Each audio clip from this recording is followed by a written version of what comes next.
यांची आणि तुमची एक कॉल रेकॉर्डिंग व्हायरल झाली आहे. नेमकं काय प्रकार आहे त्या कॉल रेकॉर्डिंगचा? कॉल रेकॉर्डिंग मी जवळपास या बीड जिल्ह्यातल्या विजय पंडित यांनाही फोन केला होता, पण त्यांनी काही रिसिव्ह केलं नाही. त्याच्यानंतर सुरेश अण्णादास यांनाही केला होता, पण त्यांचा फोन बऱ्याच वेळा बिझी आला. क्षीरसागरांनाही केला होता, त्यांचाही फोन भरपूर वेळा बिझी आला. मग गटले प्रकाश सोळंके साहेब आणि बजरंग बाप्पा सोनवणे.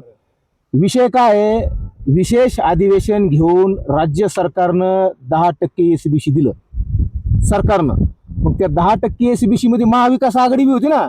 महाविकास आघाडीने सुद्धा पाठिंबा दिला. महाविकास आघाडीचे म्हणजे त्याच्यात शरद पवार गट असेल, उद्धव ठाकरे गट असेल किंवा काँग्रेस असेल, ह्या गटानं सुद्धा सह्या केल्या त्याच्यावर त्या अधिवेशनामध्ये या 10% आरक्षणाला. आणि मनोज जरांगे म्हणते आम्हाला 50%च्या आत द्या. हे वरलं 10% दिलं. आणि मग वरलं 10% दिल्यानंतर जून 2023 SB 10%. आणि पुन्हा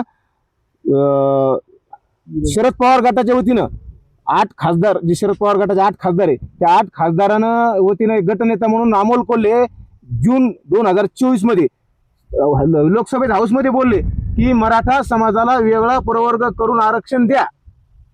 रेकॉर्डेड आहे ते, आज बी युट्यूबवर निघतं ते. तर सुप्रिया अशा बाकावाजीत होत्या, बजरंग बाप्पा सोनवणे बाकावाजीत आहे.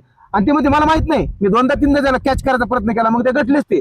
आणि कट करू नका, कट केला जाईल. पण अहो तुम्ही का मूर्खात करता जनतेला का? मनोज जरांगेची मागणी 50%च्या आत आहे आणि तुम्ही वर्ग 50%च्या वरचं मागता. म्हणजे तुमचा पाठिंबा मनोज जरांगेच्या कोणत्या मागणीला आहे? 50%च्या वर तुम्ही मागता, मनोज जरांगे 50%च्या आत मानता, आज आत मागते. त्याच्यामुळे असं मी हेच नाही, आणखीन बऱ्याच नेत्याला वेगवेगळ्या नावाने मी असं कोंडीत पकडणार आहे सरच, मग सत्ताधारी असो किंवा विरोधी पक्षातले असो.